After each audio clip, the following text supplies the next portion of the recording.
आपने महसूस किया होगा कि जो लोग अच्छे कर्म करते हैं वो परेशान रहते हैं, वहीं जो बुरे कर्म करते हैं वो खुशी से रह रहे होते हैं।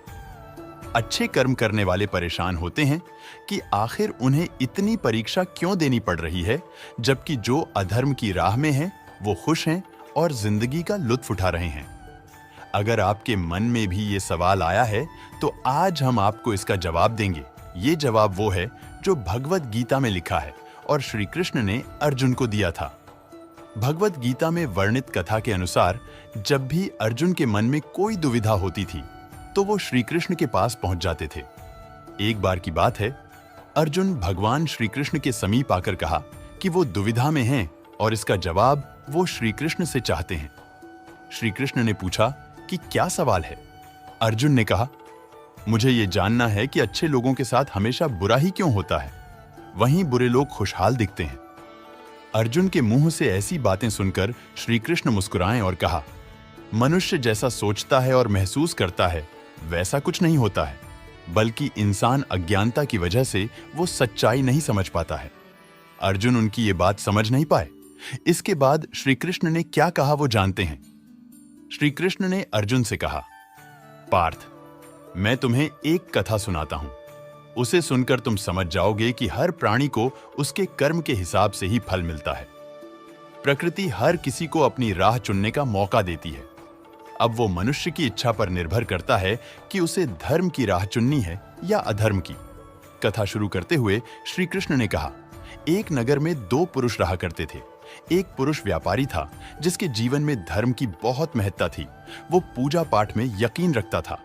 वो हर रोज मंदिर जाता था और दान धर्म भी करता था और हर रोज भगवान की पूजा करता था। वहीं दूसरा पुरुष बिल्कुल विपरीत था। वो हर रोज मंदिर तो जाता था लेकिन पूजा करने नहीं, बल्कि मंदिर के बाहर से जूते चप्पल चुराने। उसे दान और धर्म से कोई लेना देना नहीं था। समय बीतता गया और एक दिन बहुत जोरों से बारिश हो रही थी। इस वजह से मंदिर में पुजारी के अलावा कोई नहीं था। ये बात जब दूसरे पुरुष को पता चली तो उसने कहा कि ये सही मौका है मंदिर का धन चुराने का। पंडित से नजर बचाकर उसने मंदिर का सारा धन चुरा लिया। उसी समय धर्म कर्म में विश्वास रखने वाला व्यक्ति भी मंदिर पहुंचा। दुर्भाग्य से मंदिर के पुजारी ने उसे ही चोर समझ लिया और चिल्लाने लगे। वहां लोग एकत्र हो गए और उसे बहुत मारा। किसी तरह वो बचते बचाते वहां से निकला तो दुर्भाग्य ने उसका साथ वहां भी नहीं छोड़ा। मंदिर के बाहर वो एक गाड़ी से टकरा गया और घायल हो गया। फिर वो व्यापारी लंगड़ाते हुए घर जाने लगा तो रास्ते में उसकी मुलाकात उस पुरुष से हुई जिसने मंदिर से धन चुराया था।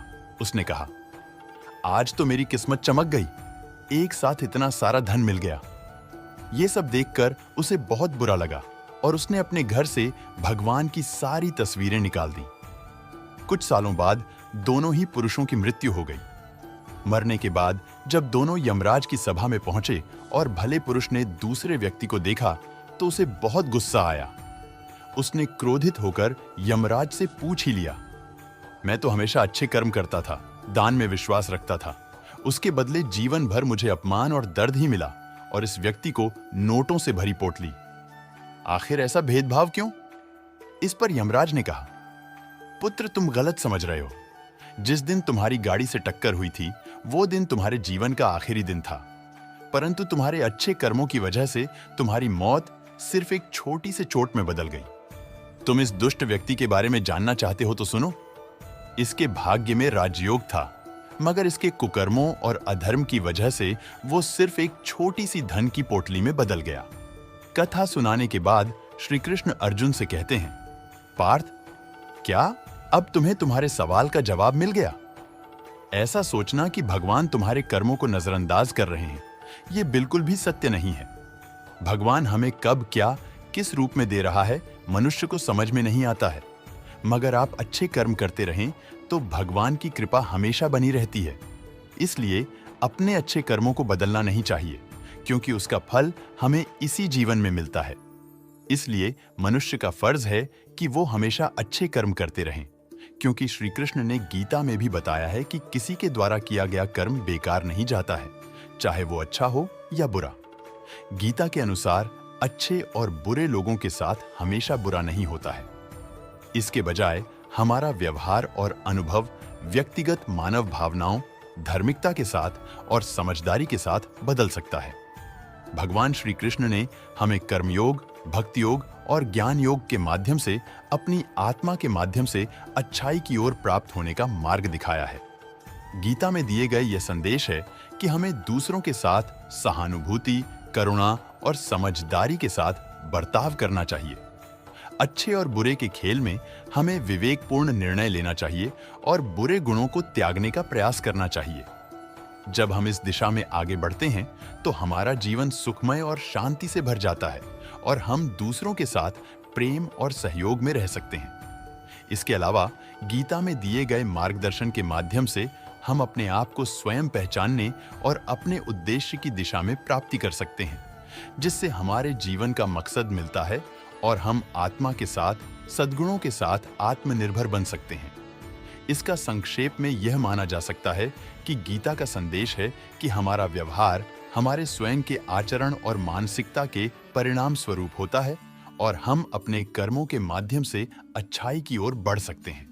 अगर श्री कृष्ण की यह कथा आपको अच्छी लगी हो और आपको इससे कुछ सीख मिली हो, तो इस वीडियो को जरूर लाइक करें और अपने सभी दोस्तों के साथ भी शेयर करें ताकि उन्हें भी इस वीडियो के माध्यम से श्री कृष्ण का अमूल्य ज्ञान प्राप्त हो सके।